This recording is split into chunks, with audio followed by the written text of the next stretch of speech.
Olá pessoal, eu sou o Vitor Natal, estrategista de ações do Itaú BBA, e hoje a gente vai falar um pouquinho de como foi a segunda parte da temporada de resultados referente ao primeiro trimestre de 2023. Se você perdeu a primeira parte, a gente vai deixar aqui na descrição o link para o vídeo em que o Paulo Folha fala sobre ainda mais empresas da nossa cobertura. No setor financeiro, a B3 mostrou resultados fortes no primeiro trimestre, superando nossas expectativas e recuperando a margem EBITDA para acima dos 70%. Como a companhia informa o mercado mês a mês sobre o volume de negociações, a receita da B3 não foi novidade, ficando em linha com a nossa projeção. A surpresa veio nas despesas operacionais, que caíram 13% em relação ao trimestre anterior. Esse melhor controle das despesas reflete recentes iniciativas de eficiência da companhia, principalmente com relação a pessoal. O Banco do Brasil mostrou mais um trimestre de resultados sólidos, com retorno sobre o patrimônio líquido de 21%, acima das nossas estimativas e com boa qualidade. Além disso, a carteira de crédito do banco cresceu em base trimestral, enquanto as despesas como proporção das receitas, mais uma vez melhoraram. Além disso, o BB também reforçou sua indicação de resultado para o ano de 2023. Entre os grandes bancos que cobrimos, o Banco do Brasil apresentou os melhores resultados para o trimestre. Como esperado, os números para Minerva no primeiro trimestre de 2023 foram muito afetados pelo banimento de exportações de carne bovina para a China durante o primeiro trimestre, quando tivemos casos isolados de doença da vaca louca no Brasil. Apesar da situação já estar regularizada, o EBITDA ficou 18% abaixo do número do mesmo período do ano anterior. A JBS, empresa dona de marcas como Seara e Friboi, divulgou resultados fracos no primeiro trimestre de 2023, com queda de rentabilidade em todas as suas unidades de negócio, exceto para frango nos Estados Unidos. As divisões dos Estados Unidos permaneceram afetadas pelo excesso de oferta de proteína no mercado, enquanto no Brasil, os custos elevados de grãos levaram a Seara a ter um desempenho aquém do esperado. Diferente de Minerva, os resultados dos próximos trimestres da JBS ainda devem seguir pressionados, com escassez relativa de bois para abate. A Petrobras reportou números positivos no balanço do primeiro trimestre, com resultado operacional 9% acima da nossa projeção. Apesar de ter indicado prováveis modificações, a empresa manteve a atual política de dividendos e anunciou o pagamento de R$ 1,89 por ação. No segmento de exploração e produção de petróleo, tivemos um maior volume de óleo quando comparado ao trimestre anterior, mas que foi compensado por preços mais baixos. No segmento de refino, as margens continuaram altas devido aos preços de gasolina em ambiente doméstico. A Sabesp bateu as nossas previsões de receita e mostrou um EBITDA acima das nossas estimativas, impulsionado principalmente por custos abaixo do previsto. Além disso, tivemos melhora nos níveis de provisão para devedores duvidosos em relação ao trimestre anterior e o anúncio de um programa de demissão voluntária, que deve adicionar eficiência à empresa nos próximos resultados. O programa deve ter as inscrições abertas em junho de 2023, com potencial estimado de adesão de 2.000 funcionários, cerca de 16% do pessoal. A CPFL também bateu nossas expectativas de EBITDA, com alta de 30% quando comparado ao mesmo período de 2022, com bons resultados em ambos os braços de geração e transmissão. No braço de geração, o EBITDA aumentou cerca de 50% em um ano, com destaque para o desempenho eólico mais forte no negócio de renováveis. O segmento de transmissão também teve um aumento no seu EBITDA regulatório, com ganho de 83% em um ano.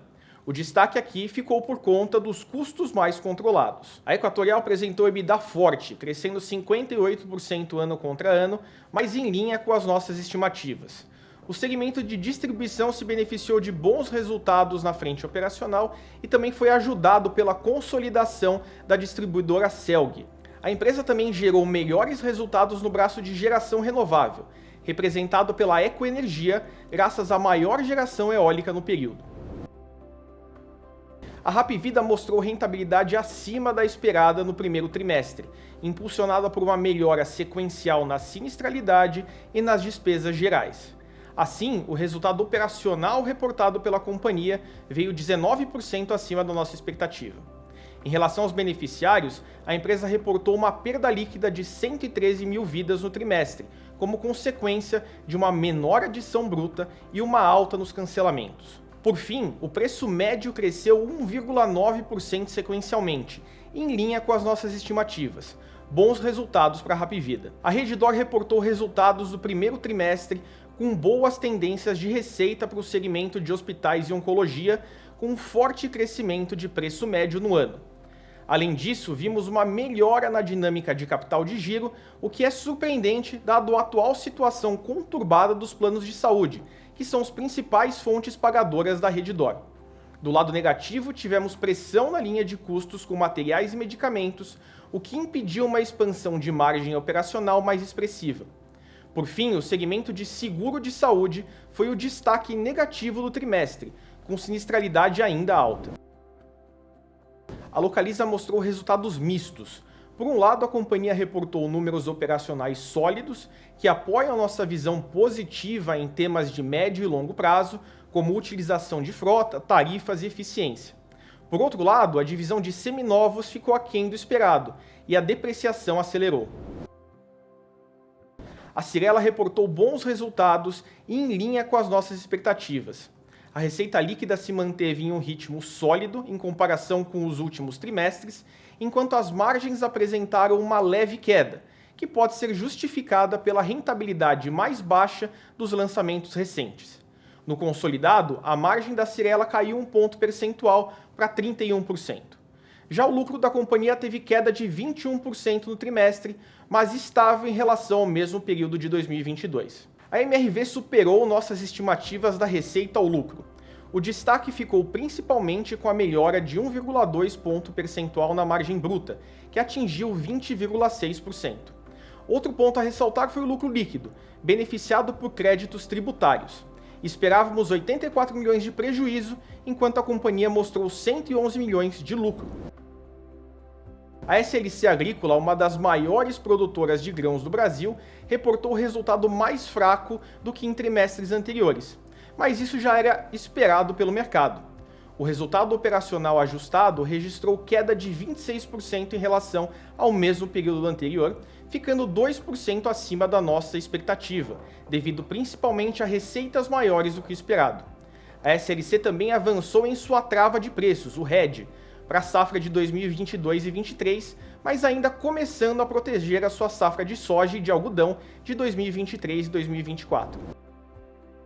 Os resultados da Petz no período foram consideravelmente melhores quando comparados com trimestres anteriores, com lucratividade melhor do que esperado na marca Petz. A margem EBITDA consolidada da Petz parece estar caminhando para níveis mais normalizados, com o EBITDA do trimestre tendo crescido 25% em um ano. Apesar disso, o maior nível de depreciação afetou o lucro, que recuou 9% em base anual. O resultado da Petz foi um dos melhores resultados no nosso universo de cobertura de varejo no primeiro trimestre até agora. A Magazine Luiza entregou um resultado em linha com as nossas estimativas para o faturamento. Porém, a elevada queima de caixa de quase 4 bilhões de reais é algo que provavelmente estará no foco dos investidores nos próximos trimestres. O desempenho das lojas físicas e do segmento de mercadorias próprias, excluindo a Kabum, foi o destaque negativo dos números do faturamento, enquanto o Marketplace foi o destaque positivo, com a receita das vendas online aumentando 50% em um ano, impulsionadas pela crescente monetização da divisão. A rede de academias Smart Fit foi um dos destaques da nossa cobertura no primeiro trimestre, superando todas as nossas expectativas. A empresa reportou um crescimento surpreendente de 58% em base anual na receita líquida, com desempenho impecável em todas as regiões, gerando um ganho de 5,1 pontos percentuais na margem bruta e 4 pontos percentuais na margem EBITDA em relação ao último trimestre. O lucro líquido totalizou 105 milhões, marcando o terceiro trimestre consecutivo de lucro da Smart Fit desde o início da pandemia. Esses foram os resultados mais importantes do primeiro trimestre dentre as empresas que nós cobrimos. Para você ter mais informações aqui da nossa cobertura e do mercado em geral, siga a gente aqui. Até mais!